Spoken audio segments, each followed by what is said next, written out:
नमस्कार दोस्तों, आप देख रहे हैं हमारा चैनल BN न्यूज और मैं फुरकान भाटीवाल। तो शुरू करते हैं आज की खास अपडेट के बारे में।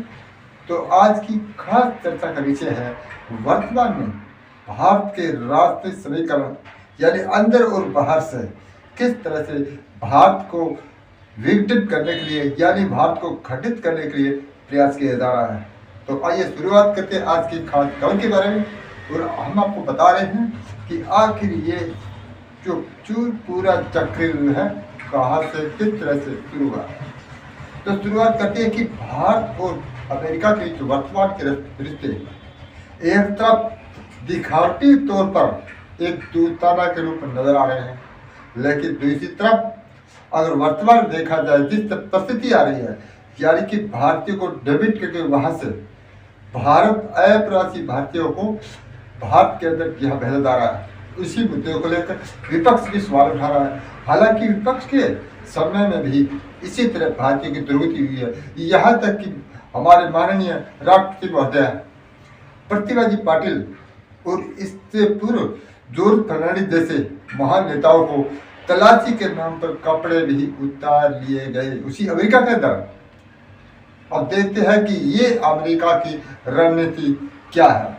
जानकर सूत्रों का कहना है कि ये जो बाइडेन के दौरान जहां भारत के अंदर ऐसे गतिविधियों का संचार किया गया जिसके बलबूते पर उन्होंने भारत को रशिया के विरुद्ध लाने का प्रयास किया गया, लेकिन भारत की वर्तमान विदेश नीति इतनी मजबूत इतनी स्टिक है कि भारत अमेरिका के आगे झुकने को तैयार नहीं था। रशिया से दोस्ताना संबंधों को तोड़ने के लिए कभी तैयार नहीं होगा। अब देखना यह है कि मोदी सरकार जिस तरह से अपनी विदेश नीति का स्वरूप दे रही है उसी के बारे में आप क्या क्या कहना।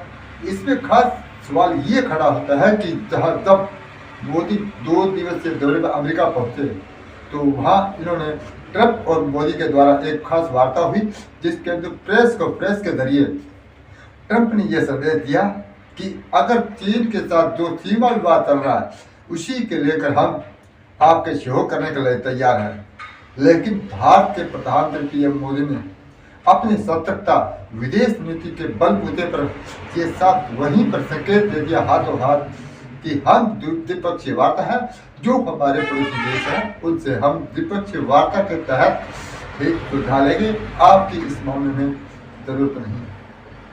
अब इस बात का दूसरी तरफ तुर्की के राष्ट्रपति उसी दिन पाकिस्तान पहुंचे।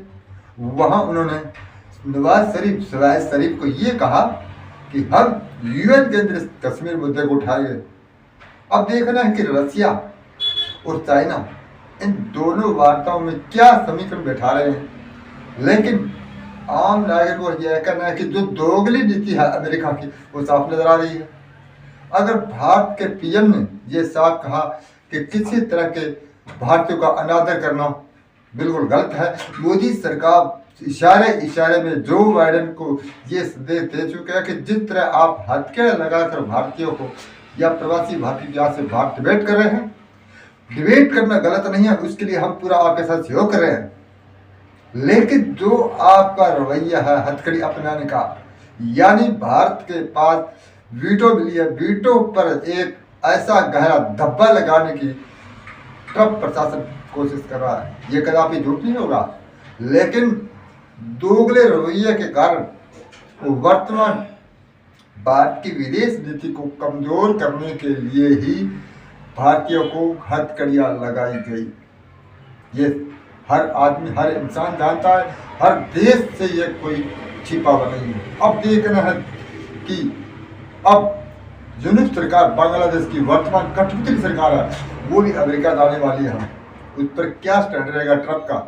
लेकिन दूसरी तरफ ट्रंप ने एक बात इशारे में कह दिया कि जो भारत बांग्लादेश का अपने 4 सिस्टर से मनाएगा वही मजबूत है, लेकिन क्या ट्रंप सरकार इस पर मजबूत रहेगी? कदापि नहीं, क्योंकि हमेशा से अमेरिका की ये दोगली नीति रही है। वो कहते हैं कि चोर को कहते हो कि चोरी कर और साहूकार को कहता है कि भाई तेरे घर में चोरी हो रही है, खड़ा हो जा, चोरी कर आ गया। ये अमेरिका की नीति है। अब मोदी सरकार इसमें क्या फैसला लेगी क्या स्टैंड बनेगा, क्या रसिया अपने स्तर पर रहेगा। लेकिन एक बात साफ संकेत है कि जो हथकड़े लगाने का सिस्टम अमेरिका ने दोगले नीति को अपनाया था, उसका जवाब ईंट का जवाब पत्थर से देने वाले हैं उनकी भारतीय मोदी सरकार। इसका पहला प्रमाण है, पहला प्रमाण ये है कि मोदी सरकार ये चाहती है कि एक बार यूक्रेन और रशिया के अंदर युद्ध समाप्त हो जाए। अगला नंबर किसका है ये भी आप मान लीजिए। इन जिस तरह से समीकरण बना हुआ है, इस समीकरण से ये आधार लग रहा है कि आने वाले भविष्य के अंदर जब कभी भी युद्ध होगा तो चाइना और अमेरिका के साथ होगा, और अमेरिका चाइना एक टेबल पर आएंगी और भारत के खिलाफ पूरा षड्यंत्रकारी नीति अपनाएंगे।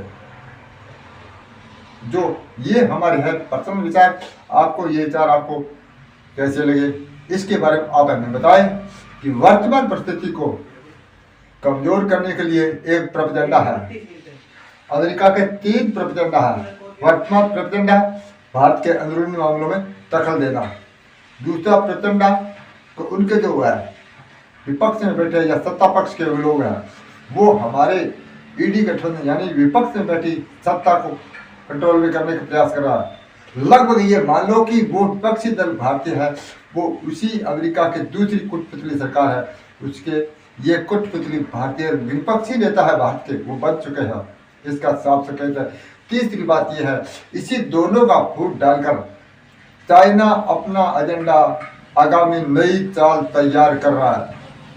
अब तीनों प्रोपेगेंडों को एक साथ निशाने पर लेके आना यह भी बड़ी जोखिम भरी कार्रवाई है। दूसरी तरफ जम्मू कश्मीर के अंदर जो वर्तमान हालात बने हुए हैं, सीज फायर किया गया, उसके बाद भारतीय सैनिकों ने सुरक्षा बलों ने बीएसएफ ने जवाब दिया, इस बात का साफ संकेत है।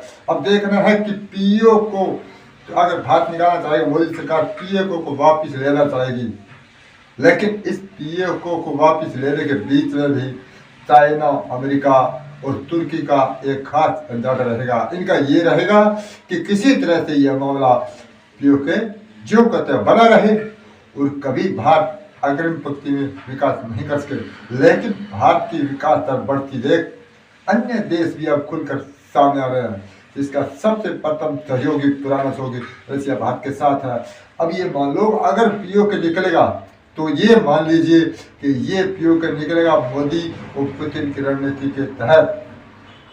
दूसरी तरफ यूक्रेन का हाल है, जिसी अमेरिका के इशारे पर यूक्रेन के राष्ट्रपति ज़ेलेंस्की ने रशिया के खिलाफ मोर्चा खोला, नाटो में शामिल होने का लिए यह प्रयास किया। आज उसी ज़ेलेंस्की के यानी यूक्रेन देश पूरी तरह तबाह हो चुका है। उसी अमेरिका के फंसे ज़ेलेंस्की ने के कारण अपने देश को तबाह कर दिया, बल्कि यहाँ के जो सामरिक साजो सामान है, जो आम लोगों की पूर्ति है, आम जो यूक्रेन का विकास का है, वो उस पर करीबन ये मान लो 50 साल यूक्रेन पीछे चला गया। ये रणनीति अमेरिका की थी। अमेरिका ने अपनी रणनीति के तहत रशिया से अलग हुए यूक्रेन का शिकार किया। अब उसका अगला शिकार है रशिया। रशिया उसके काबू में है नहीं। अब उसका अगला तीसरा शिकार होगा जो रशिया के सहयोगी देश है, उसके अंदर प्रथम नंबर भारत अमेरिका के निशाने पर है।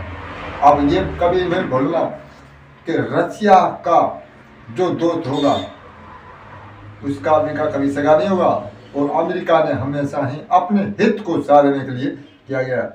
अब हालात यूरोपीय देशों के बने ये नहीं कि यूरोपीय देश यूक्रेन का साथ छोड़ने को तैयार नहीं। अमेरिका ने पल्ला झाड़ दिया ट्रंप सरकार आते ही, और ये ट्रंप सरकार वर्तमान जो चल रही हालात, ये ट्रंप सरकार की और जो बाइडेन की सोची समझी एक रणनीतिक तय हो रहा है, यानी पूरे विश्व को युद्ध में धकेल कर अमेरिका ने किनारा कर दिया। अब रही बात यूरोपीय देशों की और रशिया की अन्य देशों के साथ, तो ये मान लो तीसरे विश्व युद्ध का ये ठोस कारण बनेगा। ये है हमारे पर्सनल विचार। आपको ये हमने आपको जानकारी दिए, उसके बारे में आपकी क्या प्रतिक्रिया है, आपके क्या विचार हैं, इस पर हमें हमारे कमेंट बॉक्स में अवश्य लिखें और हमें बताएं कि जो सटीक जानकारी हम आपको दे रहे हैं उस पर आपकी क्या प्रतिक्रिया है। तो चलिए दोस्तों शुरू करते हैं और आप हमें भेजिए हमारे कमेंट बॉक्स में अपने विचार। जय हिंद दोस्तों।